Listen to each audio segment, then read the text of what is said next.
the green delusion. A lot of times we'll feature idiots on this program. You know, sometimes it's just fun to illustrate the absurdity of the left with the morons that represent it. And we've seen these climate activists recently come out, and they've been doing really dumb things. For example, in Germany, climate activists glue themselves to Volkswagen visitor facility floor and then criticize company for not providing bowls to urinate and defecate in while being glued. Now, you might... I mean, there's so many questions I have here. What does gluing yourself to something prove? If I were them, I would just be like, look, congratulations, I'm going to put a tent around you. And I'll give you some glue solution if you want to leave, but I'm not doing not one more bit of effort. I hope you grow enough skin cells in your hands to get out of here because you're not getting any help from us. It's not really what companies usually do. They usually coddle these people. Here is one of the main protesters. He says, together with 15 other members of Scientist Rebel, I have occupied the Porsche Pavilion, 9 of us glued to the floor and some of us on hunger strikes until our demands to decarbonize the German transport sector are met. And that's usually how these things change. Usually people glue themselves to stuff and then the national government changes their transportation sector policy. That's the typical way these things work through. But I love how this developed. Volkswagen told us they supported our right to protest, but they refused our request to provide us with a bowl to urinate and defecate in a decent manner while we are glued and have turned off heating. People who in support can't get out of the building. Now, there isn't, just so you know, in case you were wondering, there isn't a civilized or honorable way to pee and poop in a bowl. That's just like science.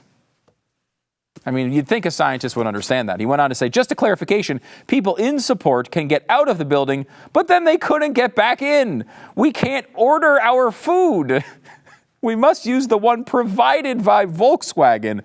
Lights off, random unannounced checks by security guards with bright torches. Police just came in. So Volkswagen's providing food to these people. They're still bitching about it. And they're upset they can't get DoorDash to show up. I mean, come on. Let Uber Eats in the front door. Where's Grubhub?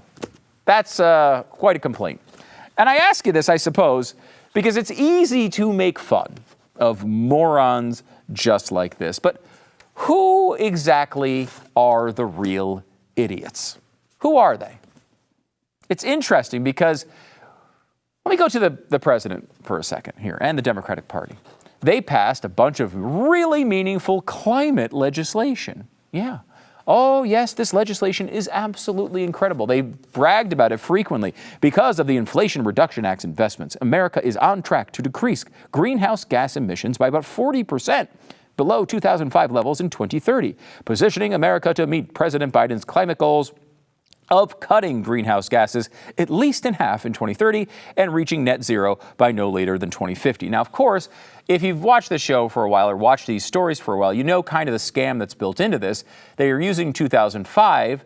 Why are they reducing it from 2005 levels? Why wouldn't they reduce it from today? Joe Biden wasn't president in 2005. Why would he create a policy that reduces emissions from the 2005 levels? Well, of course, that's because they've already fallen. He's about halfway to the goal before he even starts. This is the scam of the left. But it's important to remember what this bill, the Inflation Reduction Act, that has nothing to do with reducing inflation, but has more to do with a bunch of green spending. And this was touted as basically the most important climate bill ever passed. I want you to watch President Biden talking about it. This bill is the biggest step forward on climate ever. And it's going to allow us to boldly take additional steps toward meeting all of my climate goals, the ones we set out when we ran.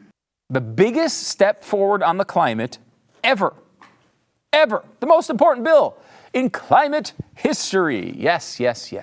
Now, you might say, well, there's a lot in this bill. What's the most important thing in this bill? Well, luckily for you, Kamala Harris was asked this very same question, and she had a wonderful answer.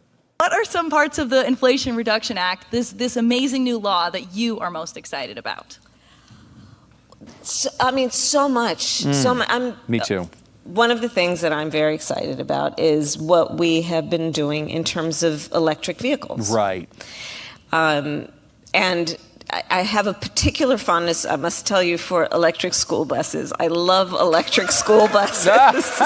She loves buses. I They go- really do. the And we're wheels go round and manufacturing round. them in our country. I've been to the manufacturing plants. I've Wow. been on these Have you been to the electric border? school buses. And think about it. Aside from the pandemic, on a daily basis, 25 million children in our country every day go to school What? on those diesel-fueled school buses. Wow, kids go to school on buses. That's an incredible insight from our vice president. She is a big fan of the wheels of the bus going round and round, and she brought that to you right there. Remember, this is the most exciting, most important part of the most important legislation in the history of the climate. And I want to give you some perspective on what that means. So let's look at this bill. What is in there about electric buses? What could be so exciting? Let's read from the summary of the bill. Clean heavy-duty vehicles. That's the part she's talking about. The description is a new EPA funding program for Class 6 and electrical commercial vehicles, including trucks, transit, buses, and school buses. The funding, $1 billion. All right, $1 billion going towards this electric buses. That's pretty freaking exciting, right? I mean, that's the most exciting part of the most exciting piece of legislation in history. Now, the question is, all right, you got $1 billion. How much does an electric school bus cost? I mean, are they expensive? Let's look. The biggest barrier for school districts looking to adopt electric buses is the initial cost of roughly $300,000 to $400,000 per bus, said Lennis Barlow, a clean energy associate with Environment Texas. So you got $1 billion to buy electric buses. Let's just say, let's throw out the rest of that bill there. You know, let's see, trucks, transit, and regular buses and commercial vehicles. Throw all that out. Let's say they're spending all this money on electric buses. If you were to do that, you could buy 2,857 electric buses, which is pretty fantastic when you think about it. It's a lot of buses. But what kind of dent does that put in the climate problem? How many school buses do we have in the United States? She was talking about a lot of kids going to school. Well, 2,857 buses really make that big of a difference. Well, out of the roughly 500,000 school buses in the United States, this is before this bill was passed, less than 1%, or just over 1,800, were electric as of the end of 2021, according to blah, blah, blah, blah, blah. So you're going to double, more than double the amount of electric school buses in this country if they spent it in that precise way, which is not really how it's going to be spent. But let's assume it make the best possible case for Kamala's argument. So let's say, though, we go bigger. I'm willing to go bigger. We know Kamala's argument, but let's go bigger. What if we were to go a little farther? Let's say we could take not just 2,000 school buses and replace them with electric vehicles. What if we did half of them, half of all school buses? What would that do for our climate? If half of school buses in the country switched from diesel to electric, about 2.1 million tons of carbon dioxide could be reduced annually, even when accounting for emissions from electricity generation. Okay, that's big. 2.1 million tons. That's a lot. And that's exactly where they want your brain to stop. If you want to be on the left-wing green media merry-go-round, this is the time to click on to the cat video over on your left, okay? You got to make sure you don't keep watching, because now we're going to put all of this into context a little bit. Let's put the climate into context. I want to bring to your attention a really boring story. A story that is so dull, nobody really covered it in any depth. No one paid any attention to it. And it was presented with really boring headlines like this. China vows to step up capacity of energy supply, reserves. Is that a big story? Why would anyone care about a story like that? Who would even read it? Well, I read it, of course. Sorry about that. And now I'm going to read a little bit to you. And I'm just going to give you, this is the main, I think, the key part, but it was a pretty boring story. The ruling party aims, this is the Communist Party, aims for annual coal production to rise to 4.6 billion tons in 2025. A deputy director of the cabinet's National Energy Administration, Ren Jingdong, which is, by the way, now my favorite name, Ren Jingdong.